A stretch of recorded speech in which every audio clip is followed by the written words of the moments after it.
أعوذ بالله من الشيطان الرجيم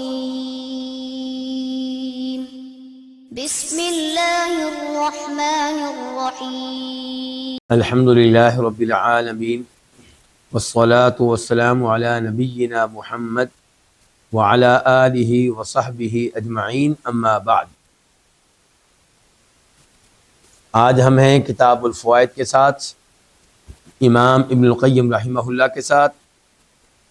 یہ کتاب جو طرح طرح کے فوائد پہ مشتمل ہے اور اکثر فوائد بہت ہی قیمتی ہیں، بہت ہی شاندار ہیں اور ہمارے دلوں کو تبدیل کرنے والے ہیں، ہمارے دلوں میں اللہ کی محبت کو، اللہ کی عبادت کی محبت کو داخل کرنے والے ہیں، آخرت کی تیاری پہ آمادہ کرنے والے ہیں، ابھارنے والے ہیں۔ گزشتہ 2-3 دروس سے ہم ہیں اس کتاب میں جناب عبداللہ بن مسعود رضی اللہ عنہ کے ساتھ، تو آج بھی ہم ان کے ساتھ رہیں گے اور امید ہے کہ آئندہ کئی دروس ان کے ساتھ رہیں گے۔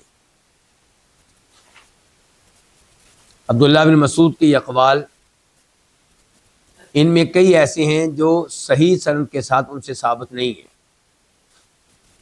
لیکن ان کا بھی معنی و مفہوم صحیح ہے، جن کے قرآن اور احادیث کے ذریعے ان کی تائید ہوتی ہے، تو اس لیے یہ سارے اقوال معنی و مفہوم کے لحاظ سے قابل اعتماد ہیں، قابل قبول ہیں۔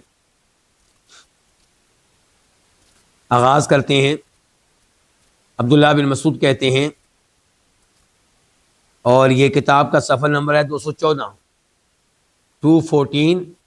کتاب کے اس ایڈیشن کے مطابق جس کی تحقیق کی ہے شیخ محمد عزیر شمس رحمہ اللہ نے، اور کتاب کا جو دوسرا ایڈیشن ہے اس کے اعتبار سے اس کا پیج نمبر ہے 269 فرماتے ہیں جناب عبداللہ بن مسعود رضی اللہ عنہ، انی لأبغض الرجل ان اراہ فارغا لیس فی شیء من عمل الدنیا ولا عمل الآخرہ۔ یہ ان کا وہ قول ہے جس کو روایت کیا امام احمد نے اپنی کتاب الزہد میں، امام طبرانی نے اپنی کتاب المعجم الکبیر میں، اور امام اصفہانی نے اپنی کتاب حلیۃ الاولیاء میں، اور دیگر بھی کئی ائمہ نے اس کو روایت کیا ہے۔ اس میں فرماتے ہیں جناب عبداللہ بن مسعود، انی لأبغض الرجل، بے شک میں یقیناً ناپسند کرتا ہوں آدمی کو، ان اراہ فارغا، کہ میں اس کو دیکھوں کہ وہ فارغ ہے، لیس فی شیء من عمل الدنیا، وہ نہیں ہے دنیاوی اعمال میں سے کسی عمل میں، ولا عمل الآخرہ، اور نہ وہ ہے آخرت کے کسی عمل میں۔ آج اکثر لوگ چاہتے ہیں کہ ہمیں ایسی جاب ملے، ہم اس طرح زندگی گزاریں کہ ہم فارغ ہوں، جو چاہیں سو کریں، جو چاہیں سو کریں، ان کے گپیں لگائیں۔ عبداللہ بن مسعود کہہ رہے ہیں کہ اے انسان، تجھے کسی نہ کسی عمل میں مصروف ہونا چاہیے، یا تو دنیاوی مفید عمل ہو اور یا آخرت کی تیاری پہ مشتمل کوئی عمل ہو۔ آپ یا نماز پڑھ رہے ہوں، یا تلاوت کر رہے ہوں، اللہ کا ذکر کر رہے ہوں، آپ روزے کی حالت میں ہوں، آپ حج کی تیاری کر رہے ہوں، حج پہ جا رہے ہوں، حج سے آ رہے ہوں، عمرے کے لیے کچھ کر رہے ہوں، کسی آدمی کا فائدہ کر رہے ہوں، کسی سے تعاون کر رہے ہوں، یا کوئی دنیاوی عمل ہو، آپ اپنی بیگم کے لیے کچھ کما رہے ہیں، بچوں کے لیے کما رہے ہیں، بچوں کی تعلیم کا بندوبست کر رہے ہیں، بیگم کی کوئی چیز ہے وہ خریدنے آپ جا رہے ہیں، بیگم کے علاج کے لیے جا رہے ہیں، بچوں کے علاج کے لیے جا رہے ہیں، کسی نہ کسی عمل میں آپ کو ہونا چاہیے۔ کہتے ہیں مجھے اس آدمی سے نفرت ہے جو نہ کسی دنیاوی مفید عمل میں ہو اور نہ آخرت کی تیاری کرنے والے کسی عمل میں ہو۔ اب یہ ان کا جو قول ہے اس کی تائید ہوتی ہے قرآن و حدیث سے۔ جب آپ کسی دنیاوی مفید عمل میں نہیں ہیں، آخرت کے کسی عمل کی تیاری نہیں کر رہے، تو آپ کیا کر رہے ہیں؟ وقت ضائع کر رہے ہیں۔ جبکہ روز قیامت انسان اللہ کے سامنے کھڑا ہوگا اور اللہ کے سامنے سے ہل نہیں سکے گا جبکہ 4 سوالوں کا جواب نہیں دے گا۔ ان میں سے ایک سوال یہ ہوگا، تجھے اتنی عمر دی تھی، بتا کہاں گزاری ہے؟ تو کیا بتائیں گے کہاں گزاری؟ لوڈو کھیلتے ہوئے، گپے ہانگتے ہوئے، کہاں گزاری ہے؟ کیا جواب ہوگا؟ اللہ تعالیٰ فرماتے ہیں وَالْعَصْرِ إِنَّ الْإِنسَانَ لَفِي خُسْرٍ، زمانے کی قسم ہے کہ تمام کے تمام انسان خسارے میں ہیں، سوائے ان کے جو ایمان لائے اور جو نیک اعمال بجا لاتے ہیں اور جو ایک دوسرے کو حق بات کی وصیت کرتے ہیں اور ایک دوسرے کو صبر کرنے کی تلقین کرتے ہیں۔ قسم کس کی اٹھائی ہے؟ زمانے کی۔ علماء کرام نے کہا زمانے کی قسم اٹھائی ہے زمانے اور وقت کی اہمیت کے پیش نظر۔ تو وقت ایسی چیز نہیں ہے جس کو ضائع کیا جائے۔ نبی علیہ الصلوۃ والسلام کا فرمان ہے، عبداللہ ابن عباس روایت کرتے ہیں، بخاری شریف کی حدیث ہے، فرمایا نبی علیہ الصلوۃ والسلام نے نعمتان مغبون فیہما کثیر من الناس الصحۃ والفراغ، کہ اللہ کی 2 عظیم نعمتیں ہیں جو لوگوں کو میسر ہیں، لوگوں کے پاس موجود ہیں، لیکن اکثر لوگ ان نعمتوں کا حق ادا نہیں کرتے، ان نعمتوں کے معاملے میں اپنے آپ کو خسارے میں، گھاٹے میں مبتلا کیے ہوئے ہیں۔ کون سی 2 نعمتیں؟ نمبر 1 صحت۔ صحت آپ کے پاس بہت بڑی نعمت ہے، بیمار ہوں گے تو آپ کئی ایسے کام نہیں کر سکیں گے جو آپ کرنا چاہتے ہیں۔ آج آپ کے پاس صحت ہے، اس کو غنیمت جانیں، زیادہ سے زیادہ دین کا علم سیکھنے کے لیے، تہجد پڑھنے کے لیے، روزے رکھنے کے لیے، دیگر خیر کے اعمال بجا لانے کے لیے۔ پھر وقت آئے گا کہ آپ ایسے نیک اعمال کرنا چاہتے ہوں گے لیکن صحت اجازت نہیں دے گی۔ دوسری طرف فرمایا الفراغ، کہ آپ کے پاس فراغت ہے، فرصت ہے، وقت موجود ہے، تو آپ اس کو استعمال کر لیں خیر کے کاموں میں، آپ اس کو استعمال کر لیں نفل نمازیں ادا کرنے میں، آپ اس کو استعمال کر لیں تہجد کی نماز کی ادائیگی میں، آپ اس کو استعمال کر لیں کثرت سے لوگوں کو خیر کے کام بتانے میں، ورنہ وہ وقت آئے گا کہ آپ خیر کے کام کرنا چاہتے ہوں گے لیکن وقت میسر نہیں ہوگا۔ اسی موضوع پہ ایک اور حدیث بھی ہمارے سامنے رہنی چاہیے جس میں سیدہ عائشہ فرماتی ہیں، اور اس حدیث کو امام مسلم رحمہ اللہ نے روایت کیا ہے کہ کان النبی صلی اللہ علیہ وسلم یذکر اللہ علی کل احیانہ، کہ نبی علیہ الصلوۃ والسلام ہر وقت اللہ کا ذکر کر رہے ہوتے تھے، ہر وقت۔ ہاں جی، کچھ وقت آپ نے خاص کیے ہماری طرح، یہ 4 گھنٹے کھیلنے کے لیے ہیں، اور باقی جو وقت ہے وہ اسکول کی تعلیم کے لیے، کالج کی تعلیم کے لیے، جاب کے لیے، اور اللہ کے لیے کتنا وقت ہے؟ 1 گھنٹہ، یعنی کہ 5 نمازیں ملا کے اللہ کے لیے وقت ہے 1 گھنٹہ، اور کئی ایسے بھی بدبخت ہیں جن کے پاس 1 گھنٹہ بھی اللہ کے لیے وقت نہیں، 5 وقت کی نمازیں بھی نہیں پڑھتے۔ اور یہاں پہ اللہ کے نبی علیہ السلام 24 گھنٹے اللہ کے ذکر میں۔ آپ کے ذہنوں میں سوال آئے گا پھر نیند کہاں گئی؟ جب آپ سوئیں گے اس فکر میں کہ میں نے صبح اٹھنا ہے فجر کی نماز کے لیے، تہجد کی نماز کے لیے، اور سنت کے مطابق سوئیں گے، دعائیں پڑھتے ہوئے سوئیں گے، اذکار کرتے ہوئے سوئیں گے، تو آپ کی نیند بھی کیا ہے؟ اللہ کا ذکر ہے، آپ کی نیند بھی اللہ کی عبادت ہے۔ پھر واش روم کا وقت، آپ کہیں گے وہ بھی تو اللہ کے ذکر میں نہیں تھا۔ جب آپ واش روم میں اس لیے گئے ہیں کہ میں نماز کی تیاری کروں، قضائے حاجت کر لوں، استنجا کر لوں، پھر میں نے نماز پڑھنی ہے، پھر میں نے تلاوت کرنی ہے، اور جاتے ہوئے بھی دعا پڑھ کے گئے ہیں بسم اللہ اللہم انی اعوذ بک من الخبث والخبائث، اور وہاں سے نکل کر بھی کیا پڑھ رہے ہیں؟ غفرانک، تو پھر آپ کا واش روم میں جانا یہ بھی اللہ کا ذکر ہے۔ اور سب سے بڑی بات یہ ہے کہ واش روم میں بیٹھے ہوئے بھی آپ سوچ رہے ہیں اللہ کی نعمتوں کے بارے میں. کئی لوگ سمجھتے ہیں شاید واش روم میں بیٹھ کے یعنی کہ خیر کے کاموں کے بارے میں، نہ قرآن کے بارے میں سوچنا ہے، نہ مسجد کے بارے میں سوچنا ہے، نہ نمازوں کے بارے میں سوچنا ہے، نہ اللہ کے بارے میں سوچنا ہے. ارے اللہ کے بندے، وہاں پہ بھی سوچ کے یہ بھی اللہ کی کتنی بڑی نعمت ہے کہ میں آسانی سے پیشاب وغیرہ سے فارغ ہو جاتا ہوں. آپ لوگ نوجوان بیٹھے ہوئے ہیں، آپ پوچھیں کئی بوڑھوں سے تو پیشاب کے معاملے میں کتنے تنگ رہتے ہیں. پیشاب کرتے ہوئے ان کی چیخیں نکل جاتی ہیں. وہ ہمارے جسم کا پارٹ عضو جہاں سے پیشاب نکلتا ہے وہ کئی دفعہ پھول جاتا ہے، ان کو میڈیسن استعمال کرنا پڑتی ہے. تو آسانی سے پیشاب کا آنا یہ نعمت، آپ اس کے بارے میں سوچیں واش روم میں بیٹھے ہوئے. پھر آپ قبض کے مرض میں مبتلا نہیں ہیں، یہ اللہ کی بہت بڑی نعمت ہے.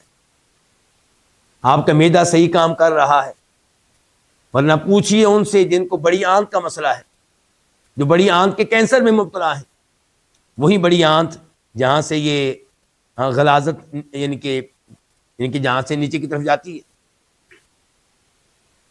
پھر جو لوگ قبض کے مسائل میں مبتلا ہیں، آپ ان سے پوچھئے کہ وہ کتنے درد اور کتنی تکلیف میں ہے، کتنی میڈیسن کھاتے ہیں. تو جب آپ اس احساس کے ساتھ واش روم میں بیٹھے ہوئے ہیں کہ یہ اللہ کا میرے اوپر انعام ہے، تو یہ بھی اللہ کا ذکر ہے. تو کہنے کا مطلب یہ ہے کہ ان اوقات کو ضائع نہ کیا جائے، ان کو لگایا جائے اللہ کے ذکر میں. اور پھر جب آپ دنیا کما رہے ہوں گے اور اس احساس کے ساتھ کہ میں دنیا اس لیے کما رہا ہوں کہ اس میں سے اللہ کی راہ میں خرچ کروں، دنیا اس لیے کما رہا ہوں کہ اللہ نے میرے اوپر واجب کر دیا ہے میری بیگم کا خرچہ، اللہ نے میرے اوپر واجب کر دیا میرے نابالغ بچوں کا خرچہ، تو پھر آپ کا دنیا کمانا بھی کیا بن جائے گا؟ اللہ کا ذکر بن جائے گا. تو یہ بھی عمل صالح بن جائے گا. تو بہرحال بڑے اہم الفاظ ہیں جناب عبداللہ بن مسعود کے. وہ کہتے ہیں مجھے نفرت ہے، مجھے برا لگتا ہے وہ آدمی جو فارغ ہے، نہ کسی دنیاوی عمل میں لگا ہوا ہے اور نہ کسی دینی کام میں لگا ہوا ہے. تو اب اپنے ذہنوں سے یہ نکال دیں، یہ بھوت جو سوال رہتا ہے ہمارے ذہنوں میں، کیا کہ مجھے آزاد رہنا ہے جناب، فارغ رہوں میں. یہ کیا جناب 8 گھنٹے مسلسل ڈیوٹی، فراغت کی نعمت نہیں ہے، مصروف ہونا یہ نعمت ہے. اور اسی لیے میں کہا کرتا ہوں اور آپ لوگوں سے بھی کہہ رہا ہوں، ادھر جو درس سننے والے بہن بھائی ہیں ان سے بھی کہہ رہا ہوں، اپنے آپ کو باندھ لیں، قید کر لیں کہ میں نے فلاں دن مغرب سے عشاء فلاں درس میں بیٹھنا ہے، عشاء کے بعد فلاں درس میں بیٹھنا ہے، فجر کے بعد میں نے مسجد میں تفسیر کی کلاس میں بیٹھنا ہے، یا فجر کے بعد میں نے آدھا سپارہ 1 سپارہ کی تلاوت کرنی ہے، عصر کے بعد میں نے بچوں کی تربیت کرنی ہے، اس سے پہلے میں نے جاب پہ جانا ہے، ظہر کے بعد میں نے قیلولہ کرنا ہے. آپ بندھے ہوئے ہو. کوئی آپ کے بارے میں یہ نہ سمجھے کہ فارغ ہے جہاں مرضی اس کو لے جائیں.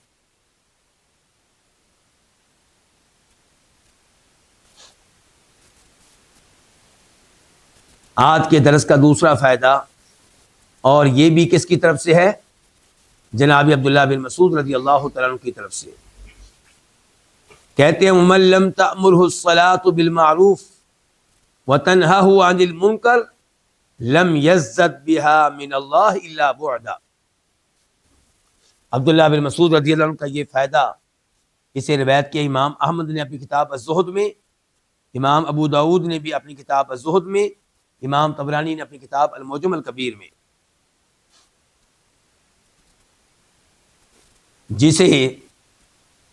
جسے نماز نیکی کا حکم نہ دے، بھلائی کرنے کا حکم نہ دے، اور جسے نماز برائی سے منع نہ کرے، لم یزد بہا من اللہ الا بعدا، تو وہ ایسی نماز کے ذریعے اللہ سے دور ہوگا، اللہ کے قریب نہیں ہو سکے گا. ایسی نماز کے ذریعے وہ اللہ سے مزید دور ہو جائے گا. یعنی کہ ایسی نماز کا فائدہ نہیں ہے۔ سب سے پہلے تو میں یہاں پہ آپ کو قرآن کریم کی طرف لے کر جاؤں گا۔ یقیناً اس فائدے کے تعلق سے قرآن کریم کی آیت آپ کے ذہنوں میں آ چکی ہوگی۔ وَأَقِمِ الصَّلَاةَ، سورہ عنکبوت آیت نمبر 45 میں اللہ تعالیٰ فرماتے ہیں وَأَقِمِ الصَّلَاةَ، نماز قائم کر۔ کیوں؟ إِنَّ الصَّلَاةَ تَنْهَىٰ عَنِ الْفَحْشَاءِ وَالْمُنکَرِ، کیونکہ نماز روکتی ہے، منع کرتی ہے، بچاتی ہے آپ کو کس سے؟ فحاشی، بے حیائی اور برائی سے۔ اللہ نے کیا کہا؟ نماز قائم کر، یہ نہیں کہا نماز پڑھ، کیا کہا؟ نماز قائم کر۔ اور نماز قائم کرنے کا مطلب یہ ہوتا ہے کہ شریعت کے دیے گئے احکام کے مطابق اور آپ کی سنت اور طریقے کے مطابق نماز پڑھنا۔ نماز کو وضو کے ساتھ پڑھنا، نماز کو وقت پہ پڑھنا، قضا نہ کرنا، نماز کی ارکان کا خیال رکھنا، رکوع صحیح معنوں میں کرنا، سجدہ صحیح معنوں میں کرنا، سورہ فاتحہ پڑھنا، نماز کی شرائط، نماز کے ارکان۔ تو یہ کیا ہے؟ واقعی میں صلاح، نماز قائم کریں۔ فرمایا فائدہ کیا ہوگا؟ کیونکہ نماز آپ کو بچائے گی فحاشی سے، بے حیائی سے۔ یہ جو جملہ ہے قرآن کریم کا، اس کے دو مفہوم ہو سکتے ہیں۔ پہلا مفہوم یہ کہ نماز میں یہ تاثیر ہے، نماز میں یہ تاثیر ہے، نماز میں یہ اثر پایا جاتا ہے کہ اگر آپ نماز پڑھیں گے تو آپ کو فحاشی، بے حیائی سے بچائے گی۔ اب میں دیکھتا ہوں، آپ دیکھتے ہیں کہ میں تو نماز پڑھتا ہوں 5 وقت کی، لیکن یہ مجھے فحاشی، بے حیائی سے نہیں بچا رہی، نہیں روک رہی۔ موبائل میں پکڑتا ہوں تو فوری طور پہ میں فلمیں دیکھنے شروع کر دیتا ہوں، موبائل پکڑتا ہوں گانے سننا شروع کر دیتا ہوں، موبائل پکڑتا ہوں لڑکیوں کی گندی تصویریں دیکھنا شروع کر دیتا ہوں۔ تو بھی اللہ نے تو کہا تھا کہ نماز فحاشی، بے حیائی سے بچاتی ہے، تو پھر کیوں نہیں بچا رہی؟ کیا نعوذ باللہ اللہ کا فرمان غلط ہے؟ کیوں جی؟ اللہ کا فرمان غلط نہیں ہو سکتا۔ پھر غلط کون ہے؟ پھر میری نماز صحیح۔ پھر اپنی نماز پہ غور کریں، آپ کی نماز میں کوئی کمی کوتاہی ہے، یا تو آپ نماز اخلاص کے ساتھ نہیں پڑھتے، لوگوں کو دکھانے کے لیے پڑھتے ہیں، یا نماز شروع کرتے ہیں اخلاص کے لیے لیکن نماز میں شیطان آپ کی توجہ نماز میں نہیں رہنے دیتا۔ نماز میں آپ صحیح معنوں میں دعائیں نہیں کر رہے، یا آپ کا رکوع صحیح نہیں ہے، سجدہ صحیح نہیں ہے، کوئی نہ کوئی فالٹ ہے آپ کی نماز میں، کوئی نہ کوئی عیب ہے آپ کی نماز میں۔ اسی لیے نماز آپ کو فحاشی اور بے حیائی سے نہیں بچا رہی۔ دوسرا مفہوم اللہ کے اس فرمان کا یہ ہو سکتا ہے کہ نماز کا یہ تقاضا ہے، نماز کا یہ تقاضا ہے کہ چونکہ آپ نماز پڑھتے ہیں تو اس لیے آپ فحاشی اور بے حیائی کو چھوڑ دیں، اس سے دور رہیں، کیونکہ آپ نماز پڑھتے ہیں۔ یعنی کہ جیسے آپ نماز پڑھتے ہیں، نماز کیوں پڑھتے ہیں آپ؟ اللہ کے ڈر سے، ایسے ہی ہے، اللہ کے خوف سے، اللہ کی محبت کو پانے کے لیے، اللہ کے قریب ہونے کے لیے۔ نماز کے دوران بھی آپ دعائیں ایمانداری سے پڑھتے ہیں، کیوں؟ اللہ سے ڈرتے ہوئے، اللہ سے محبت کرتے ہوئے، نماز میں گڑبڑ نہیں کرتے آپ۔ تو جب آپ نماز میں اللہ سے ڈرتے ہیں تو نماز کے بعد اللہ سے کیوں نہیں ڈرتے؟ تو نماز کا تقاضا یہ ہے کہ جیسے آپ نماز میں اللہ سے ڈرتے ہیں ایسے ہی نماز کے بعد بھی اللہ سے ڈریں، کیونکہ وہ اللہ آپ کو اب بھی دیکھ رہا ہے۔ اس اللہ کے علم میں اب بھی ہیں آپ کی حرکات اور آپ کے اقوال، آپ کے الفاظ۔ تو یہ نماز کا تقاضا ہے۔ آپ اس تقاضے کے مطابق زندگی نہ گزاریں تو آپ کی مرضی برل، نماز کا تقاضا یہی ہے۔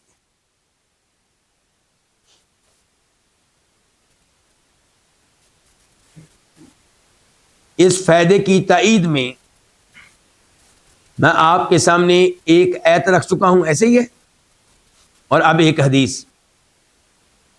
جناب ابو ہریرہ سے روایت ہے، کہتے ہیں کہ نبی علیہ الصلوۃ والسلام کے پاس ایک آدمی آیا اور اس نے کہا ان فلانا یصلی باللیل، فلاں آدمی ہے رات کو نماز پڑھتا ہے۔ کون سی نماز؟ تہجد کی، ان کے فرض نمازیں تو پڑھتا ہی پڑھتا ہے، لیکن کمال کی بات یہ ہے کہ تہجد کی نماز بھی پڑھتا ہے۔ فَإِذَا أَصْبَحَ سَرَقَ، صبح ہوتی ہے تو چوریاں کرتا ہے۔ قال، تو آپ علیہ السلام نے فرمایا إِنَّهُ سَيَنْهَاهُ مَا تَقُولُ، اگر وہ واقعی تہجد کی نماز پڑھتا ہے تو ان قریب یہ نمازیں، یہ قیام اللیل اس کو اس گناہ سے یہ نماز روک دے گی، نماز اس میں رکاوٹ بن جائے گی۔ تو اس سے بھی پتہ چلا کہ نماز میں یہ تاثیر ہے کہ نماز انسان کو گناہوں سے بچاتی ہے۔ مسند احمد حدیث نمبر 9778 9778، اور اس کی سند صحیح ہے۔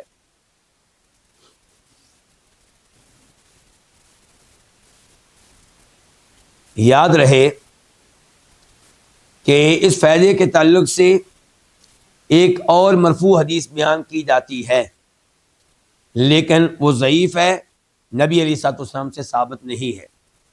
وہ کیا ہے کہ عبداللہ ابن عباس کہتے ہیں کہ نبی علیہ الصلوۃ والسلام نے فرمایا من لم تنہہ صلاتہ عن الفحشاء والمنکر لم یزدد بها من اللہ الا بعدا،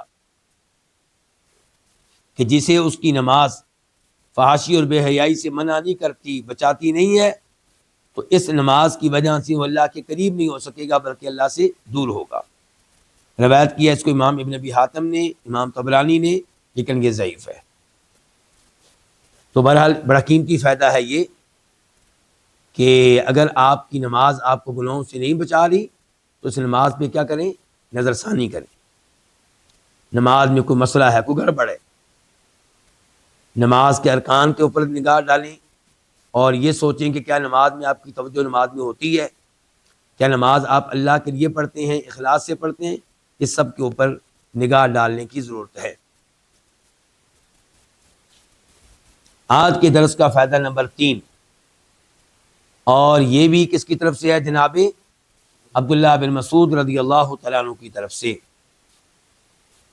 کہتے ہیں من الیقین اللہ ترضی الناس بسخط اللہ،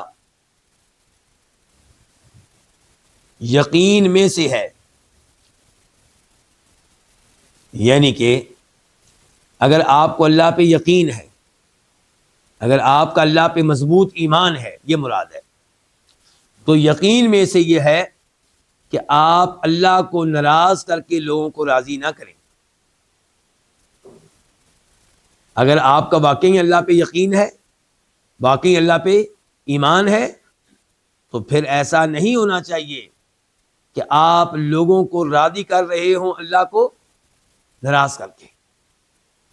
مثال کے طور پہ کوئی دوست آپ سے کہتا ہے فلاں جگہ چلے، آپ کا پکا دوست ہے، لنگوٹیا یار ہے، جبکہ وہی وقت ہے نماز کا۔ اب آپ کہتے ہیں کہ اگر میں نے اس سے کہا کہ نہیں نماز ہے، نماز پڑھنی ہے، تو یہ ناراض ہو جائے گا، تو آپ اب اس کو راضی کر رہے ہیں، دوست کو ناراض کس کو کر رہے ہیں؟ اللہ کو۔ اس کا مطلب ہے کہ ایمان مضبوط نہیں ہے، اللہ پہ یقین مضبوط نہیں ہے، ایمان ناقص ہے، اللہ پہ یقین آپ کا ناقص ہے۔ اگر آپ کا اللہ پہ مضبوط یقین ہوتا، مضبوط ایمان ہوتا، تو آپ دوست کو بھی نماز پڑھنے کی ترغیب دیتے، اور اگر وہ ناراض ہو جاتا تو آپ اس کی پرواہ نہ کرتے، بلکہ مطمئن ہوتے کہ دوستی میں نے اپنی کیا کر دیا؟ قربان کر دی ہے، لیکن رب کو میں نے راضی رکھا ہے، رب کو میں نے راضی ہونے دیا۔ بیگم صاحبہ چاہتی ہیں کہ آپ داڑھی منڈوا دیں، ان کو یہ لمبی سی آپ کی داڑھی بری لگتی ہے، وہ کہتے ہیں کہ آپ داڑھی کے بغیر بہت اچھے لگتے ہیں۔ داڑھی کے ساتھ آپ مجھے زیادہ اچھے نہیں لگتے۔ اب ایک طرف ہے اللہ رب العزت اور ایک طرف ہے بیگم صاحبہ۔ تو ایک یہ ہے کہ آپ اللہ کو راضی رکھیں اور بیگم کو ناراض کر دیں، اور دوسرا آپشن آپ کے پاس یہ ہے کہ بیگم کو راضی کر لیں، رب کو ناراض کر دیں۔ تو اگر آپ بیگم کو راضی کرتے ہیں، اللہ کو ناراض کر رہے ہیں، اس کا مطلب یہ ہے کہ آپ کا ایمان کمزور ہے، آپ کا ایمان کمزور ہے۔ ایسے ہی والد صاحب فوت ہوئے ہیں آپ کے، اور آپ لوگوں کے ڈر سے کیا کر رہے ہیں؟ تیجا، 7واں، 40واں برسی عرس۔ اس کا مطلب یہ ہے کہ آپ کا ایمان ناقص ہے، کمزور ہے، اللہ پہ یقین نہیں ہے، لوگوں کو راضی کرنے میں لگے ہوئے ہیں، رب کو ناراض کر کے۔ آپ کے دوست نے بلا لیا ہے کس پہ؟ اپنے والد صاحب کے تیجے پہ، 7ویں پہ، 40ویں پہ، برسی پہ آپ جا رہے ہیں۔ آپ کو عید میلاد النبی علیہ السلام کی مجلس میں بلایا گیا ہے اور آپ چلے گئے ہیں، کہ دوست ناراض ہو جائیں گے، پڑوسی ناراض ہو جائیں گے۔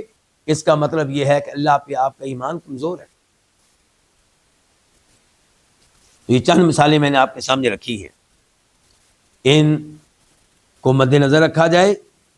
اور یہاں پہ ابھی یہ فائدہ جاری ہے، اس فائدے میں عبداللہ بن مسعود رضی اللہ عنہ نے کئی جملے کہے ہیں، کئی الفاظ کہے ہیں، لیکن یہاں پہ پہلے میں آپ کے سامنے ایک حدیث رکھنا چاہوں گا۔ امام ترمذی روایت کرتے ہیں، حدیث کا نمبر ہے 2414، 2414۔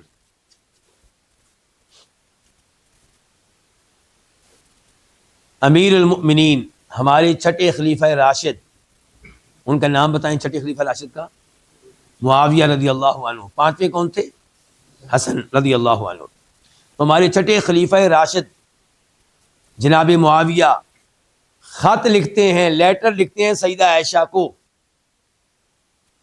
اکتبی الی کتابا توصینی فیہ ولا تکثری علی، کہ آپ مجھے لکھ کر بھیجیں اپنی وصیت، کوئی نصیحت مجھے لکھ کر بھیجیں، کوئی وصیت لکھ کر بھیجیں، لیکن لمبی چوڑی نہ ہو، اختصار سے کام لیں، مختصر طور پہ مجھے کوئی نصیحت کریں، مجھے کوئی وصیت کریں۔ کیا لگتا ہے اس سے امیر المؤمنین جناب معاویہ مسلمان ہے کہ مسلمان نہیں ہے؟ کیوں جی؟ کبھی وہ لیٹر لکھتے ہیں مغیرہ بن شعبہ کو کہ مجھے کوئی حدیث لکھ کر بھیجیں آپ نبی علیہ الصلوۃ والسلام کی، کبھی سیدہ عائشہ کو لکھتے ہیں، کبھی ہمیں نظر آتے ہیں کہ مدینہ میں مسجد نبوی کے ممبر پہ کھڑے لوگوں کو ترغیب دے رہے ہیں 10 محرم کا روزہ رکھنے کی، اور کبھی مدینہ والوں کو ڈانٹ رہے ہیں، ان کے ہاتھ میں بالوں کا گچھا ہے کہ یہ بالوں کے ساتھ بال ملانا، اس سے اللہ کے نبی نے منع کیا ہے۔ مدینہ والوں کہاں ہیں تمہارے علماء صلی اللہ علیہ وسلم؟ تو اس لیے دیگر صحابہ کرام کے ساتھ ساتھ جناب معاویہ سے بھی محبت ہونی چاہیے، ان کا احترام کیجئے، ان کا ادب کیجئے۔ ان کے والد صاحب بھی صحابی ہیں، ان کی والدہ بھی صحابی ہیں، اور ان کی بہن بھی صحابیہ ہیں، بلکہ ہماری ماں ہیں اور نبی علیہ السلام کی وائف ہیں ام المؤمنین ام حبیبہ۔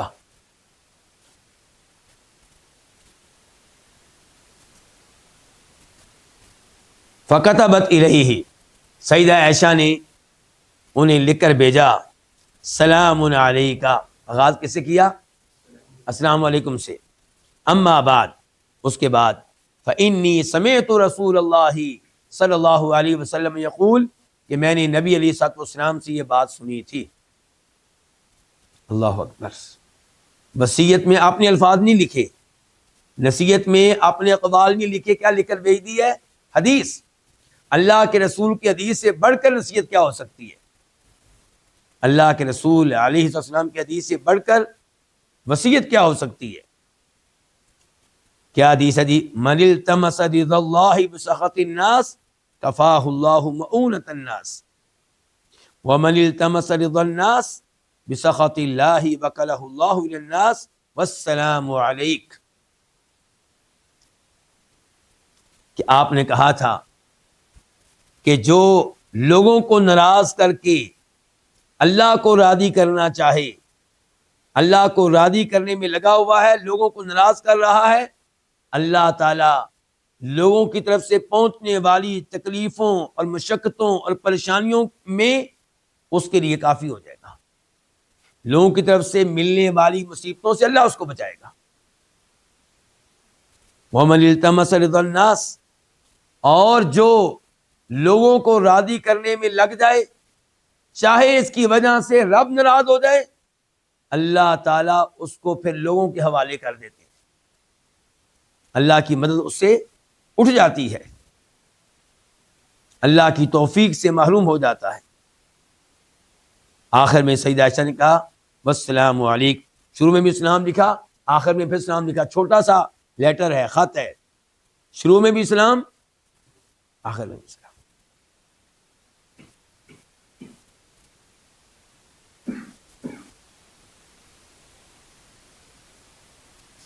اس کے بعد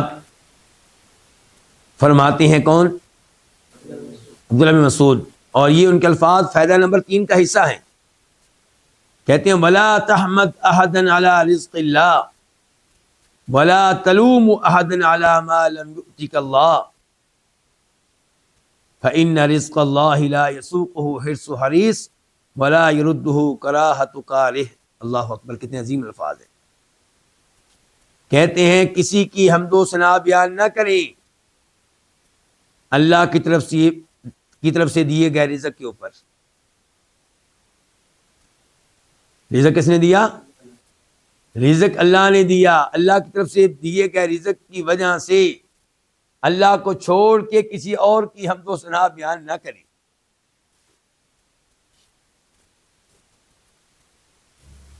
ہم کیا کرتے ہیں؟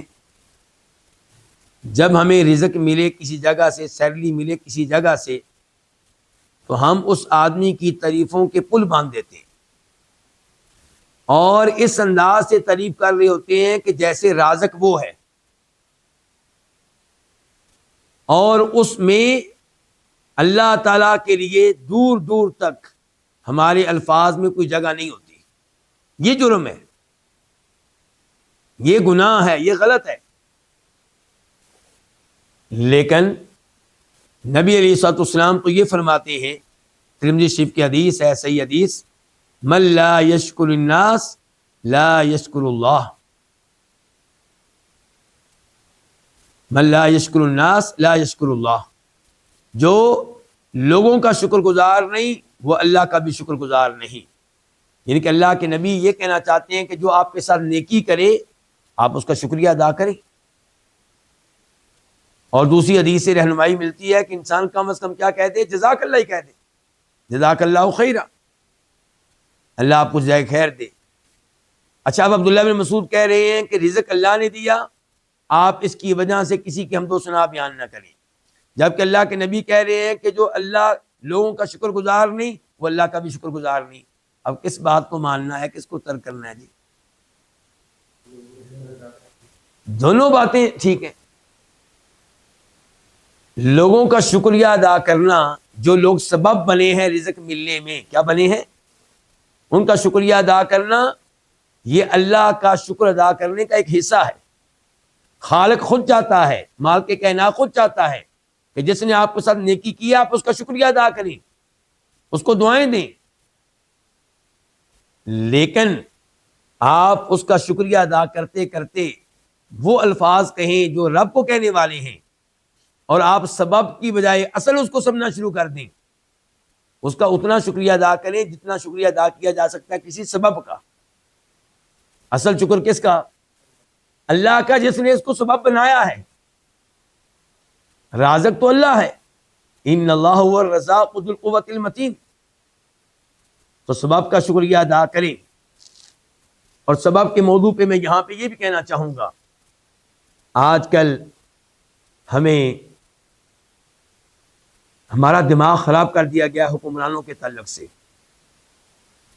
اگر حکمران ہمارے ساتھ برا سلوک کریں تو ہم انہیں گالیاں دیتے ہیں، لعنتیں بھیجتے ہیں، جبکہ یہ دونوں کام غلط ہیں۔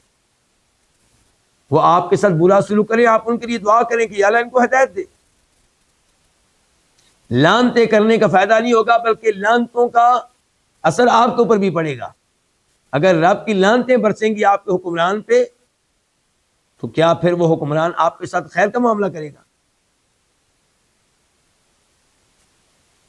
اس کی بجائے ہمیں کیا کرنا چاہیے؟ ان کے لیے دعا کریں۔ اچھا، جب حکمران ہمارے ساتھ کوئی ایک آدھ اچھا سلوک کرے پھر ہم کیا کہتے ہیں؟ اس کا کوئی احسان ہے ہمارے اوپر، سرکاری فنڈ تھا جی، بھئی وہ سبب بنا ہے۔ شریعت چاہتی ہے کہ جو سبب بنے اس کا آپ کیا کریں؟ شکریہ ادا کریں۔ ہمیں کیوں کہا گیا والدین کا شکریہ ادا کریں؟ والدین کیا بنے تھے؟ سبب ہی تو بنے تھے، ورنہ اصل آپ کو پالنے والا، رزق دینے والا، زندہ رکھنے والا اللہ ہی ہے۔ لیکن شریعت بار بار کہتی ہے انشکر لی ولوالدیک، اللہ تعالیٰ کہتے ہیں میرا بھی شکریہ ادا کرو، اپنے والدین کا بھی شکریہ ادا کرو۔ تو حکمرانوں کے تعلق سے آپ نے دیکھا ہوگا عرب ممالک میں، سعودی عرب آپ چلے جائیں، کوئی ایسی تقریب ہوگی، وہاں پہ آخر میں وہ وقت کی حکومت کا شکریہ ادا کر رہے ہوں گے، حکمران کا شکریہ ادا کر رہے ہوں گے، اس کو دعائیں دے رہے ہوں گے۔ اور ہمارے یہاں حکمرانوں کے بارے میں کیا ہے؟ لعنتیں ہیں۔ اگر کوئی اچھا کام کریں بھی تو کیا ہی ملیں گی؟ لعنتیں ملیں گی۔ تو یہ ہمارا طرز عمل قرآن و حدیث کے مطابق نہیں ہے۔ جمہوریت کی وجہ سے ہمارا دماغ خراب کر دیا گیا ہے، ہم اخلاقیات کو بھول گئے، اور سب سے اچھا لیڈر، سب سے بڑا رہبر و رہنما اسے سمجھتے ہیں جو وقت کے حکمرانوں کو للکارے، انہیں برا بلا کہے اور ان کے بارے میں پبلک میں بغاوت کے تاثرات پیدا کرے، بغاوت کے جذبات پیدا کرے۔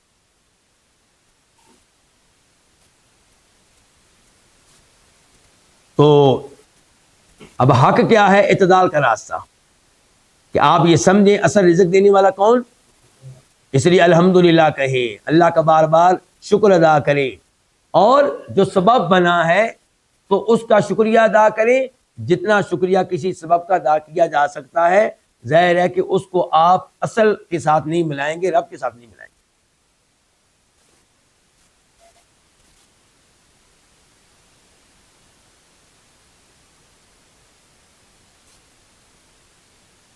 اس کے بعد کیا کہا تھا کہ آپ ولا تلوموا احدا، آپ کسی کو ملامت نہ کریں، علی ما لم یؤتک اللہ، اس چیز پہ جو آپ کو اللہ نے نہیں دی۔ کیا مطلب ہے اس کا؟ آپ جاب کے لیے کہیں گئے، اپلائی کیا، جس ٹیم نے سلیکٹ کرنا تھا، جس آدمی نے سلیکٹ کرنا تھا، اس نے آپ کو سلیکٹ نہیں کیا۔ اب آپ اس کو ملامت کر رہے ہیں، برا بلا کہہ رہے ہیں، اس کے خلاف ایک ماحول آپ نے قائم کر دیا ہے، جبکہ آپ کو یہ جاب نہ ملنے میں وہ ایک سبب ہے۔ اصل کون ہے؟ اللہ تعالیٰ۔ نبی علیہ السلام کیا کہا کرتے تھے؟ اللہم لا مانع لما اعطیت ولا معطی لما منعت، اے اللہ جو چیز تو دینے پہ آئے دنیا کی کوئی طاقت رکاوٹ نہیں بن سکتی، اور جو تو نہ دے دنیا کی کوئی طاقت وہ چیز مجھے دے نہیں سکتی۔ تو جب اللہ نے تجھے یہ جواب نہیں دینا چاہی تھی تو یہ آدمی کچھ نہیں کر سکتا تھا۔ ہاں، مناسب حد تک بطور سبب تذکرہ کیا جا سکتا ہے کہ اس نے جان بوجھ کے گڑبڑ کی، اگر آپ کو یقین ہے، اگر آپ کو یقین ہے کہ میرٹ آپ کا بنتا تھا، حق آپ کا بنتا تھا، اور اس نے اس کو نواز دیا جس کا حق نہیں بنتا تھا، ہلکا پھلکا کہیں پہ آپ نے ایسا شکوہ کر لیا تو امید ہے کوئی حرج نہیں۔ لیکن آپ اس کا تذکرہ اس انداز سے کرتے ہیں گویا کہ رزق کا مالک وہ تھا، تو یہ غلط ہے۔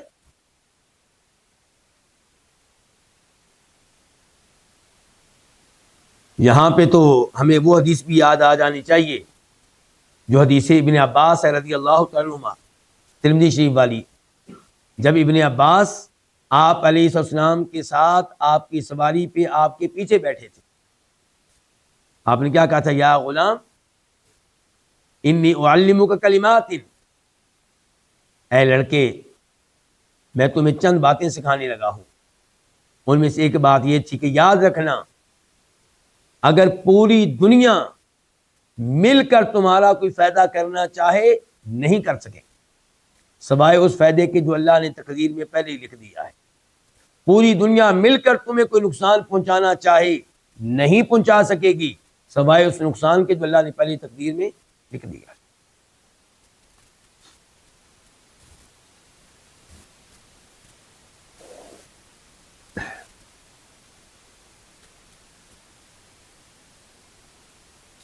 آگے کہتے ہیں عبداللہ بن مسعود کہ کیوں آپ اللہ کے رزق پہ کسی کی حد سے زیادہ حمد و ثنا بیان نہ کریں، اور جو نعمت آپ کو نہیں ملی اس کی وجہ سے کسی کو ملامت نہ کریں؟ کہتے ہیں اس لیے کہ ہمارا یہ عقیدہ ہے کہ فَإِنَّ رِزْقَ اللَّهِ، کیونکہ اللہ کا رزق لا يَسُوقُهُ حِرْصُ حَرِيصٍ، کسی حریص کا حرص اسے ہانک کر نہیں لا سکتا۔ کوشش کرنے والے کی کوشش، محنت کرنے والے کی محنت، جستجو کرنے والے کی جستجو اس رزق کو اس کے پاس نہیں لا سکتی جو اللہ نہ دینا چاہے۔ اس کا مطلب یہ نہیں ہے کہ ہم محنت نہ کریں، ہمیں یہی حکم دیا گیا کہ ہم محنت کریں، اسباب اختیار کریں، لیکن اپنی محنت پہ مکمل بھروسہ نہیں کرنا۔ مکمل بھروسہ کس پہ کرنا ہے؟ اللہ پہ۔ یہ اصل میں مسئلہ ہے۔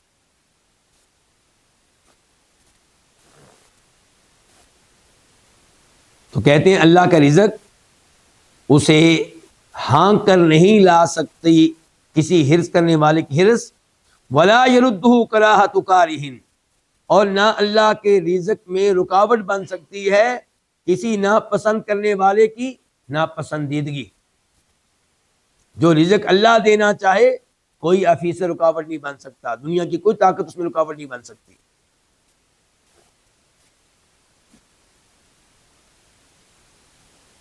تو جب آپ کا یہ عقیدہ ہوگا تو پھر آپ اس کی جو آپ کو رزق ملنے میں سبب بنا ہے اس انداز سے تعریفیں نہیں کریں گے جیسے تعریف کس کی کرنی چاہیے؟ رازق کی، اللہ تعالیٰ کی۔ اور پھر جو آپ کے رزق میں رکاوٹ بنا ہے آپ اس کی توہین، اس کی مذمت اس انداز سے نہیں کریں گے گویا کہ سارا معاملہ اسی کے ہاتھ میں تھا۔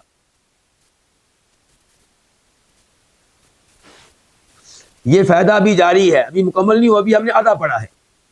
جو پڑھا ہے اس کے جو الفاظ ہیں یہ ایک مرفوع حدیث میں بھی آئے ہیں جس کو روایت کرنے والے ہیں ابو سعید خدری رضی اللہ عنہ، اور حلیۃ الاولیاء میں یہ مرفوع حدیث آپ کو مل جائے گی، لیکن وہ ضعیف ہے، بلکہ شیخ البانی نے اس کو موضوع منگڑت قرار دیا ہے، اور ان کی جو کتاب ہے شیخ البانی کی سلسلۃ الاحادیث الضعیفہ، وہاں پہ نمبر ہے 1482 1482۔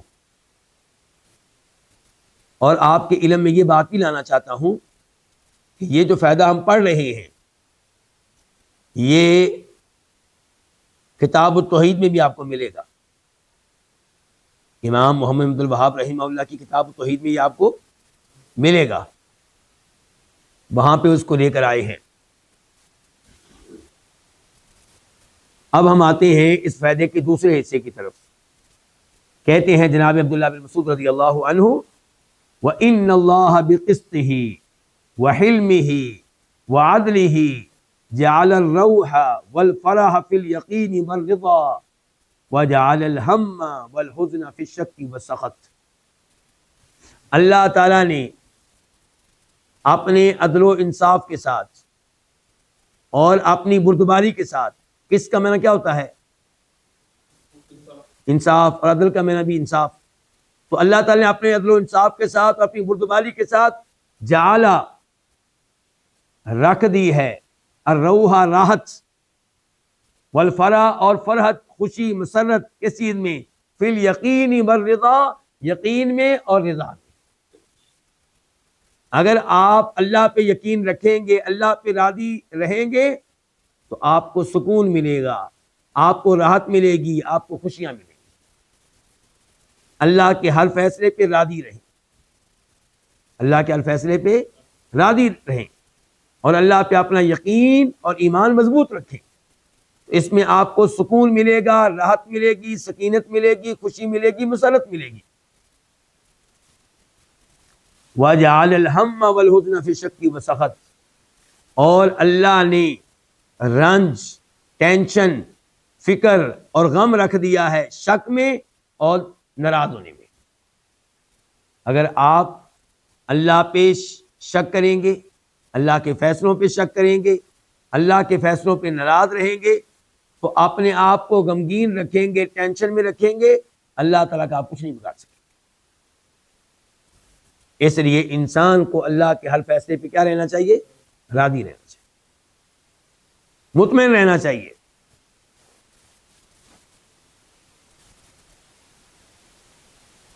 اب ہم بڑھنے لگے ہیں جناب عبداللہ بن مسعود کے آج کے فائدہ نمبر 4 کی طرف۔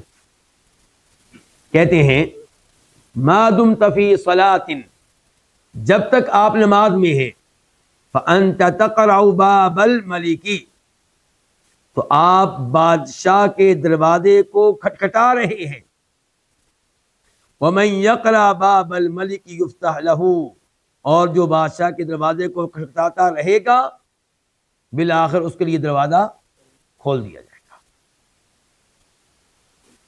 یہ فائدہ آپ کو ملے گا امام عبدالرزاق کی کتاب المصنف میں، امام طبرانی کی المعجم الکبیر میں، امام اصفہانی کی کتاب حلیۃ الاولیاء میں۔ اس کا مطلب یہ ہے کہ جب تک آپ نماز میں ہیں تو آپ کوشش کر رہے ہیں کہ رب کے ساتھ آپ کا کیا ہو جائے؟ رابطہ ہو جائے۔ آپ کوشش کر رہے ہیں رب کو منانے کی، آپ کوشش کر رہے ہیں رب کے قریب ہونے کی، آپ کوشش کر رہے ہیں رب کا محبوب بندہ بننے کی، آپ اللہ تعالیٰ سے سرگوشی کر رہے ہیں، تو آپ اس کوشش میں لگے رہیں، سرگوشیاں کرتے رہیں، بالآخر اللہ آپ کی دعا کو قبول کرے گا، بالآخر آپ کے مسائل حل ہوں گے۔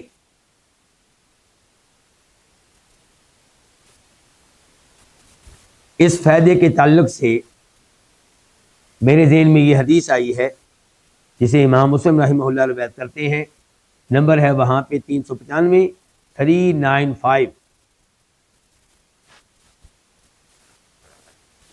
کہ اللہ تعالیٰ کہتے ہیں میں نے نماز کو اپنے مابین اور اپنے بندے کے مابین تقسیم کر دیا ہے۔ نماز کو میں نے اپنے مابین، اپنے بندے کے مابین کیا کر دیا ہے؟ تقسیم کر دیا ہے۔ نصفینی، 2 حصوں میں کر دیا ہے۔ اور یہاں پہ الصلاۃ سے مراد کیا؟ سورہ فاتحہ، یعنی کہ سورہ فاتحہ نماز کا اتنا بنیادی حصہ ہے کہ سورہ فاتحہ کا ایک نام ہے الصلاۃ۔ تو اس میں تائید ہے اس حدیث کی جس میں آتا ہے کہ فاتحہ کے بغیر نماز نہیں ہوتی۔ افسوس سے کہنا پڑتا ہے کہ آج لوگوں کو فتویٰ دیا جا رہا ہے کہ مقتدی سورہ فاتحہ نہ پڑھے تو اس کی نماز ہو جائے گی، جبکہ اللہ کے نبی کی حدیث واضح ہے علیہ الصلوۃ والسلام، لا صلاۃ، کوئی نماز نہیں ہے لمن لم یقرأ بفاتحۃ الکتاب، جو بھی سورہ فاتحہ نہ پڑھے، جو بھی امام ہو یا مقتدی ہو یا تنہا نماز پڑھنے والا ہو، کوئی بھی ہو، اور نماز بھی کوئی ہو۔ تو اللہ تعالیٰ فرماتے ہیں کہ میں نے نماز کو اپنے مابین، اپنے بندے کے مابین 2 حصوں میں تقسیم کر دیا ہے۔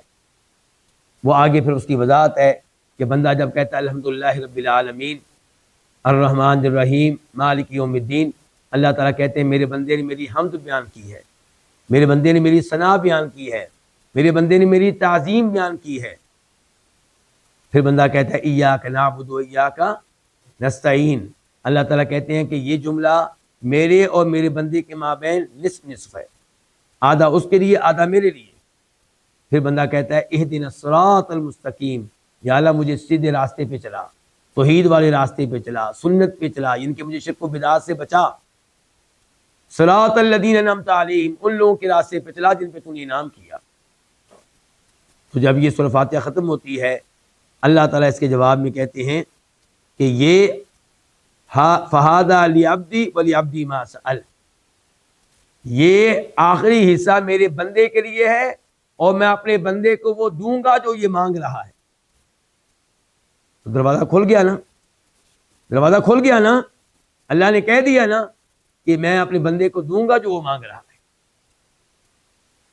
تو نماز بہترین طریقہ ہے اللہ کو منانے کا، اللہ کو راضی کرنے کا، اللہ سے کچھ لینے کا۔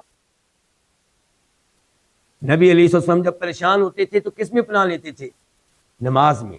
اللہ نے کیا کہا؟ وَاسْتَعِینُوا بِالصَّبْرِ وَالصَّلَاةِ، مصیبتیں آئیں، پریشانیاں آئیں، ٹینشنیں آئیں تو نماز سے مدد لیں، یعنی کہ نماز پڑھیں، نماز میں اللہ سے رابطہ قائم کریں، نماز کے ذریعے اللہ کو منائیں، سجدے میں اللہ کو منائیں،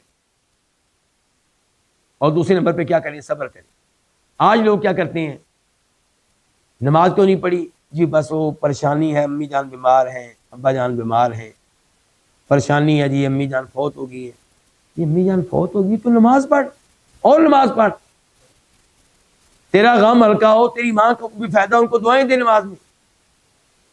لیکن عجیب صورتحال ہے ہماری۔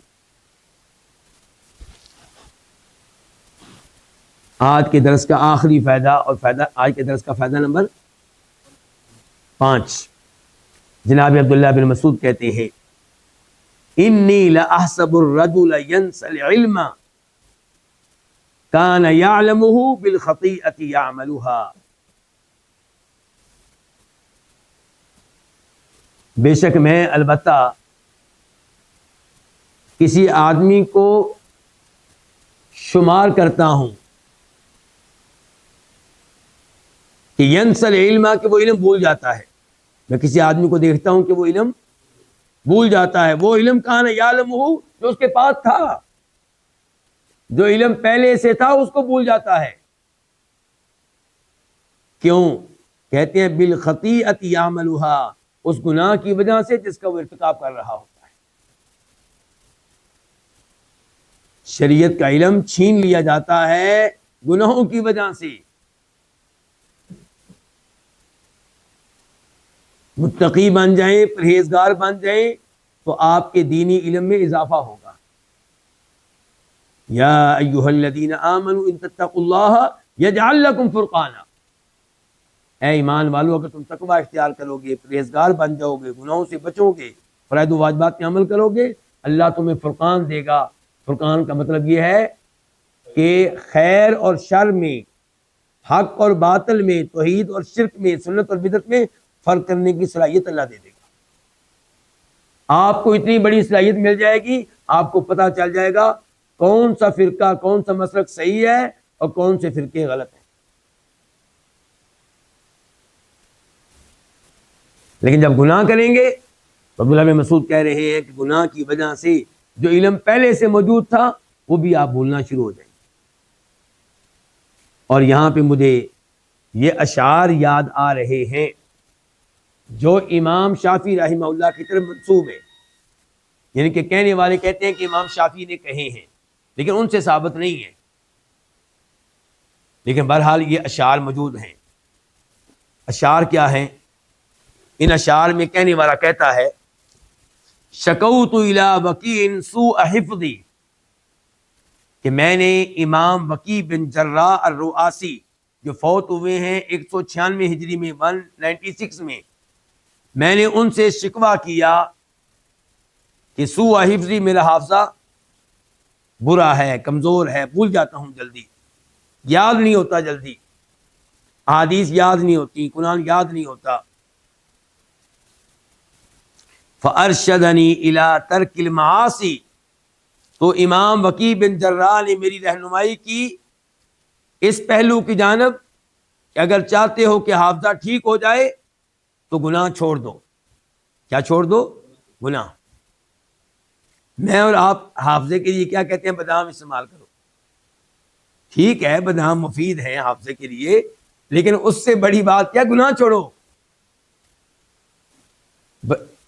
گناہ چھوڑو اور بادام کھاؤ۔ یہ چیزیں چھوڑ دو اور وہ چیزیں اختیار کر لو، ٹھیک ہے۔ فارشدنی الی ترک المعاصی، وقال، اور کہا کس نے؟ امام وقی نے، اعلم بان العلم نور، یاد رکھو علم جو ہے دین کا علم یہ نور ہے۔ یہ کیا ہے؟ نور ہے۔ کس کا نور؟ اللہ کا۔ وَنُورُ اللَّهِ لَا يُعْطَاهُ لِعَاصٍ، اور اللہ کا نور کسی نافرمان کو نہیں ملتا۔